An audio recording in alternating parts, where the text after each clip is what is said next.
सांसद इकरा हसन का कार्यक्रम समाप्त होने के बाद में हमारे साथ पूरी मंत्री है अब्दुल रफ्तार जानकारी लेंगे। आज कार्यक्रम हुआ समाजवादी पार्टी के लिए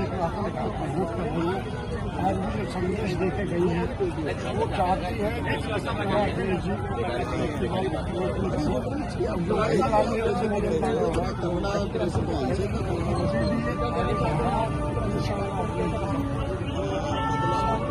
सत्ताईस के मुख्यमंत्री होंगे अखिलेश यादव हमारे मंत्री इनके साथ ही जोड़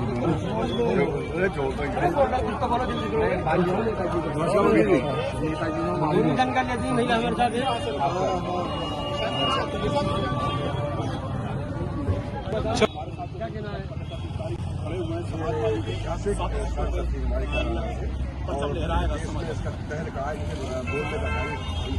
व्यवहार का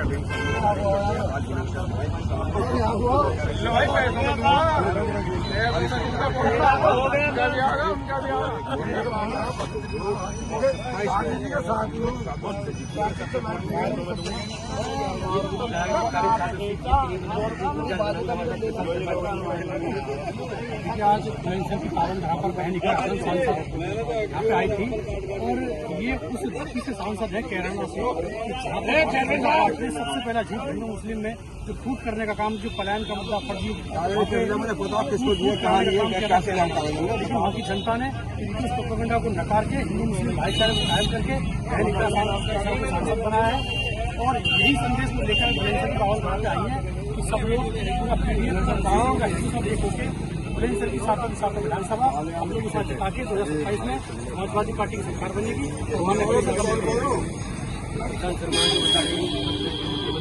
तो भैया गाड़ी में तो जगह बनने जा रहे हैं। 7 और सीट समाजवादी पार्टी जा रही है।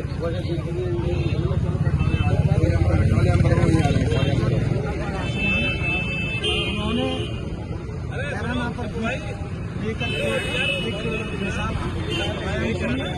और वो महिला जो बीजेपी का गढ़ माने जाने वाला क्षेत्र है उसमें उन्होंने अपनी जीत दर्ज करा करके एक मिसाइल काम की कायम की और आज वो पूरे देश में इस प्रकार से कार्य कर रही हैं जो समाजवादी पार्टी का परचम बढ़ाने का कार्य है।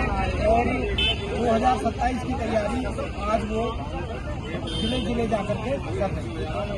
ये देखिए जो बता रहे हैं कि पूरे देश में घूमकर ये समाजवादी पार्टी को मजबूत करने का काम कर रही है।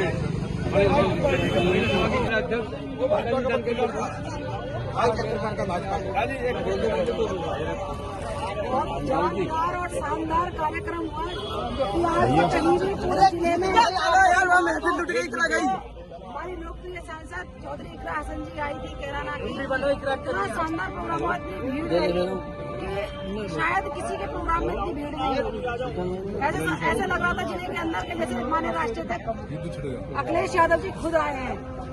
हसन के देखने के लिए फैला हमारे साथ प्रमोद यादव जी इंतजाम कर लेंगे। सबसे पहले तो आपको बधाई, एक मात्र आप ऐसे पत्रकार हो जो समाजवादियों की आवाज उठाने का काम करते हैं। दूसरा, आज हमारी नेता इकरा हसन जी महिला समाज की शक्तिकरण की एक आवाज है। आज पूरा प्रदेश नहीं पूरा देश उनको देखता है।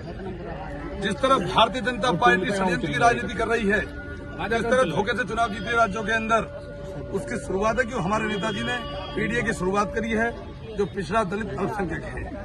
जिस तरह बाबा साहब का अपमान पार्लियामेंट के अंदर किया, जिस तरह दलितों का अपमान किया जा रहा है, पिछड़ों का अपमान किया जा रहा है। आप देखो जनपद बुलंदशहर के अंदर एक 6 साल की बच्ची के साथ में रेप की घटना हो जाती है, लेकिन भारतीय जनता पार्टी का कोई विधायक कोई मंत्री उनसे मिलने नहीं पहुंचा क्योंकि वो दलित है। क्या दलित हिंदू नहीं है? क्या जाटव समाज हिंदू नहीं है? एक वाल्मीकि समाज का 23 वर्षीय लड़का बिलसुरी गांव में उसकी हत्या हो जाती है, कोई बीजेपी का विधायक मंत्री कोई उनके आंसू पोंछता। लेकिन हमारे नेता श्री अखिलेश यादव जी, उनके आदेश पर हम वहां पहुंचे, संज्ञान लिया हमारे नेता ने और उनकी बहुत। दूसरा, अभी 6 लोग हमारे वैष्णो देवी यात्रा में दलित समाज के लोग खत्म हो गए, उस परिवार के लिए 1-1 लाख अखिलेश यादव जी ने दिया। तो हमें आशा और विश्वास है कि समाजवादी पार्टी 2027 में सरकार बनाने जा रही है और भारतीय जनता पार्टी का सुपड़ा सा उत्तर प्रदेश में होगा, उसके बाद केंद्र की राजनीति से होगा। ये प्रमोद यादव जो बता रहे 2017 में मुख्यमंत्री अखिलेश यादव बनने जा रहे हैं, वो भाजपा का उसका साथ होगा। सहयोगी प्रदेश मिसाल में सुल्तान अली खान की बात बुलंद है। जितने भी लोग अपना कीमती वक्त निकाल कर यहाँ पर आए हैं, हमारे लिए आप सबका बहुत बहुत शुक्रिया। आज बहुत अच्छा है, मौका मिला। जिला अध्यक्ष जी 2 बार मेरे पास आ चुके, लेकिन वक्त न होने की वजह से नवंबर में जो हमारा आने का कार्यक्रम था वो रद्द हो गया। आज भी हमारे क्षेत्र में पीडीए के कार्यक्रम चल रहे हैं, इसलिए आने में थोड़ी देर हो गई, इसके लिए माफी चाहती हूँ। आज जितना प्यार, जितनी मोहब्बत आप लोग दे रहे हैं, ये मैं कभी नहीं भूल सकती। इसके लिए मैं आपका तहे दिल से शुक्रिया अदा करती हूँ। ये जो आपका जोश है, ये जो प्यार है, इसी को आपको इसी तरीके से बरकरार करके रखना है, क्योंकि अभी हमारी लड़ाई खत्म नहीं हुई। जी मेरे चुनाव में आप लोग दूर से दुआ कर रहे थे, हमारे क्षेत्र के लोगों ने, उत्तर प्रदेश के लोगों ने बहुत मेहनत करी और हमने ये 400 पार वालों की गति को रोका। आप सबकी मेहनत थी वो। आगे आने वाला जो वक्त है वो आपके हमारे लिए और भी जरूरी है। अभी आपने देखा किस तरीके से उपचुनाव में, चाहे मिल्कीपुर का हो या मीरापुर का हो, किस तरीके से इन्होंने लोकतंत्र की धज्जियां उड़ाई थी। लेकिन उपचुनाव सरकार का चुनाव होता है और जो आने वाला चुनाव है वो जनता का चुनाव होगा, ये आप लोगों को ध्यान रखना है। तो मैं बस आपको यही कहना चाहती हूँ कि इस बार हमारे राष्ट्रीय अध्यक्ष जी ने पीडीए का नारा दिया है, पिछड़ा, दलित, अल्पसंख्यक और हर वो पीड़ित व्यक्ति जिसका शोषण इस सरकार में हो रहा है। अभी ये बजट लेके आए हैं, क्या इस बजट में आपके लिए है? आप सबके सामने है। 12 लाख की बात करते हैं, लेकिन कितने लोग हम में से ऐसी नौकरियों में हैं जो 12 लाख कमा पा रहे हैं? हमारी आबादी के सिर्फ 2% लोग हैं जो इतना कमाते हैं।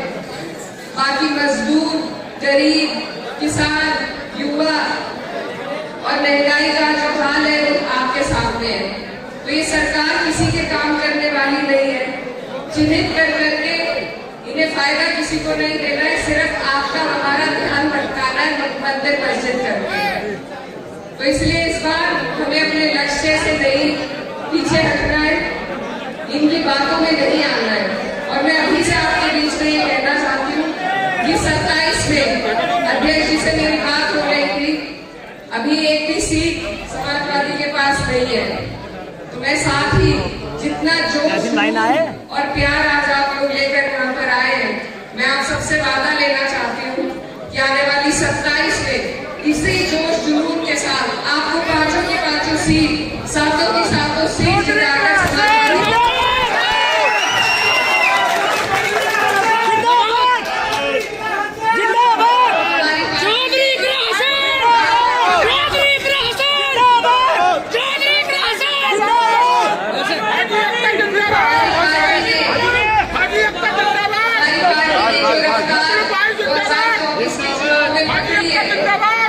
इसी तरीके से बरकरार रखने का काम आपको और हमें मिलकर करना है। क्योंकि भले ही आज 37 सांसद अपनी पार्टी के हो, लेकिन जब सरकार आएगी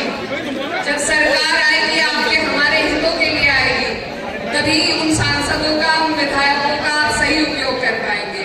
और 10 साल हो गए, अपने आपसी झगड़े, मनमुटाव, एक दूसरे की टांग खिंचाई सब भूल लिए। इस बार सिर्फ एक लक्ष्य है कि माननीय अखिलेश यादव जी को हमें फिर से मुख्यमंत्री बनाना है।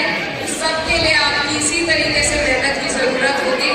और मैं आप लोगों से कहना चाहती हूँ कि आपने जो मुझे प्यार दिया है कभी नहीं भूल पाऊंगी, और इसके लिए मैं आपका शुक्रिया अदा करती हूँ। और मैं ये भी वादा करती हूँ कि अगर मेरी ड्यूटी लगी तो 27 के दौरान आपके बीच में फिर से आने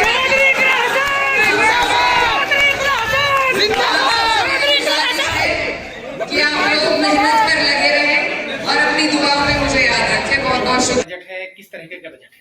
देखिए, बजट सिर्फ हेडलाइंस बटोरने का है। हमने अपने संसद में भी हमने ये बात रखी कि जो 12 लाख के ऊपर हेडलाइन बटोरी जा रही है, इतना सिर्फ 2% लोग कमाते हैं, तो सिर्फ उन्हीं का फायदा है। बाकी जो लोग हैं उनको इनडायरेक्ट टैक्स में कटौती करके फायदा हो सकता था, लेकिन उसकी कहीं भी बजट में बात नहीं है। ना हमारे किसानों की बात है, महिलाओं की कोई बात नहीं है, युवाओं के रोजगार की कोई बात नहीं है, न मजदूरों की कोई बात है। तो बजट सिर्फ एक फंडे पे हेडलाइन बटोरना है, उसके अलावा कुछ नहीं है। अच्छा, लोकसभा चुनाव में जिस तरह से